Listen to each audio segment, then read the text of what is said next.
Woo, what are we talking about? Thanksgiving down here in the pasture, and what are we going to create? 3 of our favorite sides to go with all your turkey and your trimmings. And you don't want to be late, you don't want to hobble the gobble and be there at the table when there ain't nothing going on. So come on, we're going to share these sides with you, and it's going to be a great Thanksgiving every day.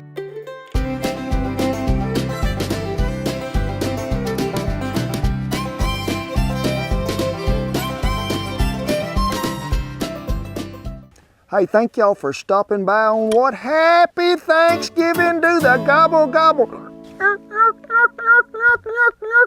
See, I'm calling one up. Here come a turkey right there. Oh, that's a Sadie. I thought that was a turkey. We wish y'all a happy Thanksgiving, and ooh, what are we talking about?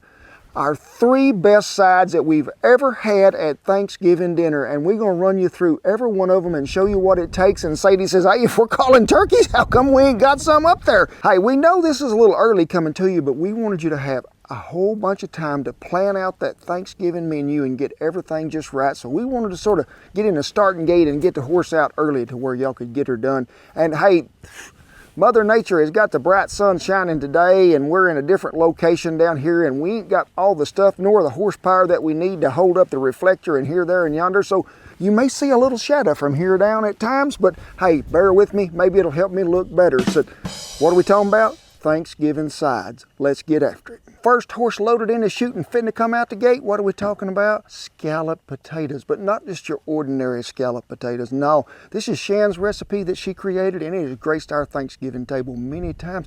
A secret ingredient is involved. Yes, it is. What is it?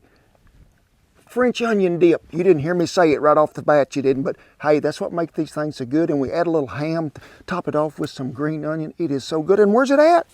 Right there in Faith, Family, and the Feast, our cookbook. So what are we talking about? Scalloped potatoes, gotta be a russet. You just gotta have one. Now, you need to slice these things pretty thin. It's about like and so, and so. Now, I had one of them, what do you call them? Mandolin deals. You play up the boom, boom. No, slice them. Look here. Slice them. That's why we're not using the mandolin anymore. We throwed that thing away. We did. Get rid of it for sure. For this recipe, we're going to use 5 good russet potatoes. Now, people be telling me, why a russet? Because a russet holds up best. And hey, I don't like them Yukon Golds unless we're mashing potatoes. And ain't one way to go, and that's a russet. Let me get them fixed up here. We'll put them in that cold water, and we'll get to going. Got us a good saucepan we have right here, and got 3½ cups of milk in there, and I'm going to add me about 3 tablespoons of butter. We get this pot to the fire, we're going to let it gradually warm up till all the butter is melted. Then what are we going to do? Add a little flour to thicken it to make a roux like gravy. But you want to do this over pretty low heat to where you're not going to scorch that milk any. And when you put that flour in there, we don't want it to brown too much or burn. So be careful and stay on low heat. Well, we got her off the fire, didn't nothing scorch and burn, and look here. French's onion dip, 1 whole tub of it. Now, if you can't find that, hey, Shannon said something about one time you could get a green onion dip. Green onion dip too also works, but we need to get that in there while that milk is hot so everything can blend together really well. You may have to sort of mash this up with your whisk to get it in there, but while that milk is good and warm, that melted butter, we need to get this to where it's really smooth. We have got our milk all ready to go over there with the onion dip in it. What are we going to put it in today? A 12-inch Dutch oven. Now, if you're doing this in the house, preheat that oven to about 350 degrees and get you one of them 9 by 12 baking sheets, got some sidewalls on it, or baking pans, excuse me. Grease it really well. Take half of your potatoes and layer them in there on the bottom of it. Half of them. Now, if you want to count them when you put them in there and get the correct amount as you're coming out, that's fine. Be sure you drain all the water off of them before you do this. So we're just going to pour about half of that, which is pretty close to that amount right there. And then what? Ham. Now, I like to use them little Kentucky Legend hams that's already cured out, it's already cooked. Slice it up in pieces about like that because there's 2 cups of it. Divide it, 1 on the way around this time, and when we come back, we'll do another on there. But that is not the only thing that gets sprinkled in there. We're going to put some mozzarella and some Parmesan. And if you got fresh, I'm all for it. I am. And then guess what? We're going to season it with some Red River Ranch. We are. And it's going to be a full house. Big one jumped out if you want to find him. Make sure everybody gets some of it on them, because it is what we call the secret ingredient. Don't want to let none of that stay in there because that stuff is what makes this dish. What? The rest of the ham. Crumble her up all the way around there. Make sure everybody's laying somewhere nice. And don't leave nobody out. But guess what? We have to save a bite for the big because he has been over here helping me all day long. So, season one more time. Put a lid on it, set it over here because what? We told you 3 of our perfect sides, not just one. So coming up next, what is it? The most famous dish to ever grace what? The table at Thanksgiving? Green bean casserole. So don't run off. We're going to cook them at the same time. Well, the bacon was browned and the onions went in there. How much bacon did you say? About 6 pieces. Cut up pretty thin and then cut in half again. What? Half a stick of that Kerrygold butter right in the same pot. Have 8 ounces of them little white mushrooms. I need you to slice them pretty thin and dice them up. We're going to let this butter melt and we're going to brown these mushrooms up just a little. What'd we do? Put them mushrooms in that butter, browned them up a little while y'all wasn't there to watching. We was. Put in 4 garlic cloves and minced them right there to last because you don't want to put them in there too quick. You'll burn them. Add about 2 tablespoons of that great wonderful W sauce and let's dump them right in here with that bacon and them onions. Because folks, this is a 1-pot meal. We ain't doing no dishes. We're going to use the same pot all the way through. We got all that in there, what? Half stick of that Kerrygold butter. That other remaining half we are. We're going to let that melt. Then we're going to add a little flour and a little cream, make a roux. I'll meet you back at the fire. Well, you can see that thickened up nicely. It did there over low heat. We're going to add the mushrooms, onions, and bacon all back in there because it's got to have some of that love to it. It does. Get that well incorporated. There ain't no sense in you buying mushroom soup. You always see it right there at the end of the aisle in the grocery store. Everything you need to make green bean casserole. Canned green beans, yeah, no, not canned green beans. If you can't get fresh, you get frozen. Stay away from them canned ones. Let me get this all incorporated, and guess what goes in next, Shan? Guess. Cheese, Shan. Pepper jack cheese. Yes, sirree, we got to have some cheese in there.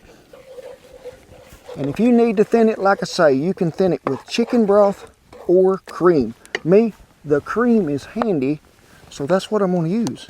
That's about the texture and the goodness we want out of it is about right there. We'll get that over the top of some green beans and we're going to finish it up with some breadcrumbs. Guess what? One of them little old bitty jars of diced pimentos. Yes, ma'am. Get them all stirred up in their Shan, ready to go.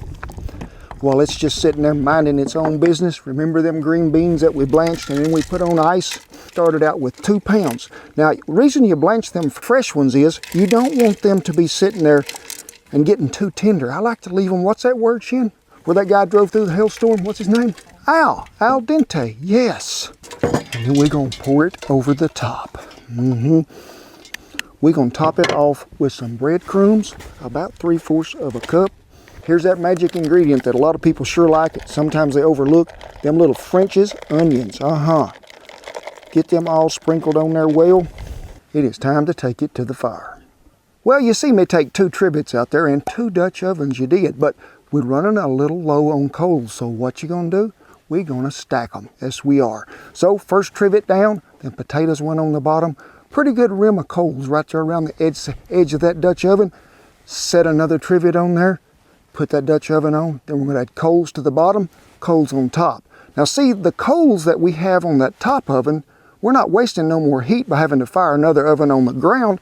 It's getting that heat from the top of that lid up there to that oven. So really it's saving you coals. It's a pretty good way to cook, a little faster if you got time, but it'll always help your coals last longer.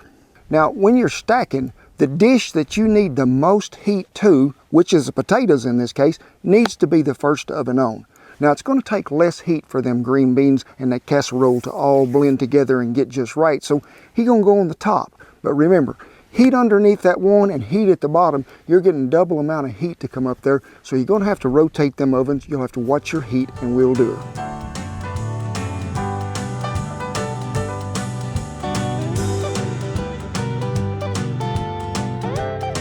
Well, probably the last one is one of my favorites. Ooh, it is the 3rd horse out of the gate. What are we calling it?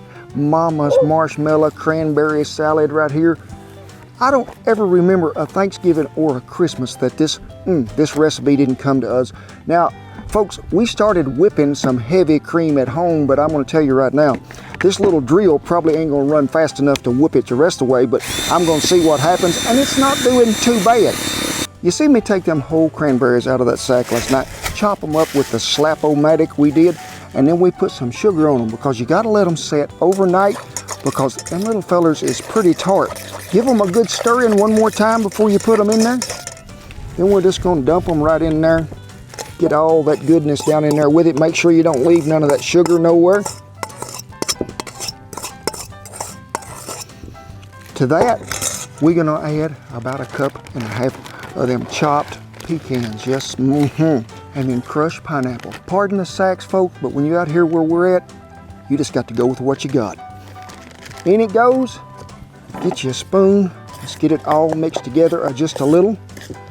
But we're leaving out one of the most important ingredients. What is that? Some of them mini marshmallows. Woo-wee! You got to have them in there. How many? The whole sack. Now I like to do this early while them others is cooking out there. Put it back in that ice box and let it chill for about an hour before it's ready to eat. And folks be wanting this stuff for breakfast. It's so good. So we'll get this put back in that Yeti over there. Get her to chilling. We'll check on them potatoes and them green beans, and it'll soon be time to set the feast on the table.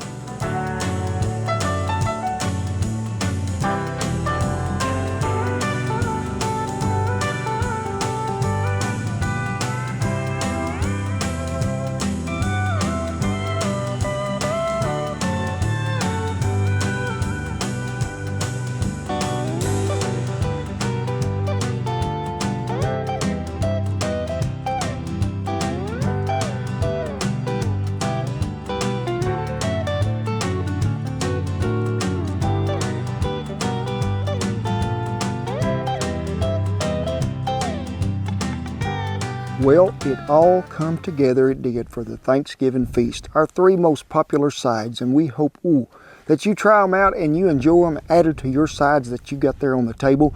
We hope your table is full not only of food, but all the way around it with people too, because that's what Thanksgiving is about. I'm going to let this cool before I even start to get a bite, so I think I just want to tell you, hey, we are so thankful, me and Shannon the pups, that y'all take time and watch these videos. We know all of you are important. Some of you thinking, I just don't know. I just don't know what I'm adding to it in the world. Hey, you adding it to us because y'all are watching and we're proud of you. And we got to have you. We're counting on you. All I need you to do is just join hands across there and let's just lift everybody up in prayer and make sure that it is truly a day that we are thankful for what we have. Because Thanksgiving comes every day right here, it does. I think first we'll start out with the first dish that we made, and that is what?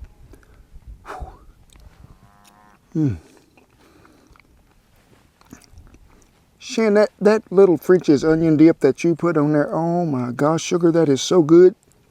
Now folks, green bean casserole has always been on my table for Thanksgiving, but I never eat it, because I didn't like the way it was sort of flavored up there. My mother would put water chestnuts on it and almonds, and I never did really think that them two went together with green beans. So I changed this up and made it the way I did. She used to use milk, I used heavy cream. It is so much more rich now, and this is the one that I like the best right here.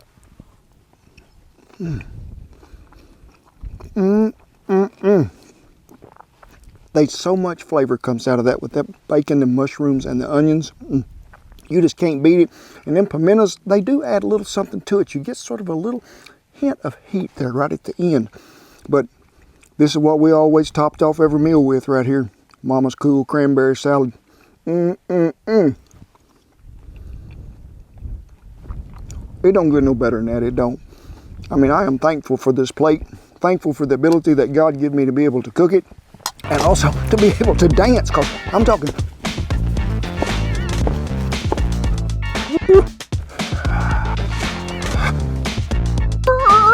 It's not chicken time, Shan, it's turkey time. What are we gonna do? Call some turkeys. Listen for him. Did you hear him? There he was, Mage. Get him. Attack. Attack, Mage. Well, folks, all I can tell you for sure is we hope you have a happy and a blessed Thanksgiving every day. But keep an eye on the website because there's a lot of things going on. Fixing to start having some Christmas sales because Christmas comes early. Hey, you better be careful because you want to make sure Santa gets there in time to fill your stocking. But also, be sure to catch you in next week's video after this one, because what is it? A special dessert. Can I go ahead and tell them sort of what it is, Shan? Would that be all right? If you want. Ooh, a homemade pie crust that we're putting in there. And what is it? A salted caramel apple pie. You don't want to miss that. So, folks, we thank you as always for dropping by camp, but most of all, I want to thank our veterans and all our servicemen and women, everybody that's keeping us safe in this country, from the firemen to the policemen to the paramedics, all of you. God bless you all.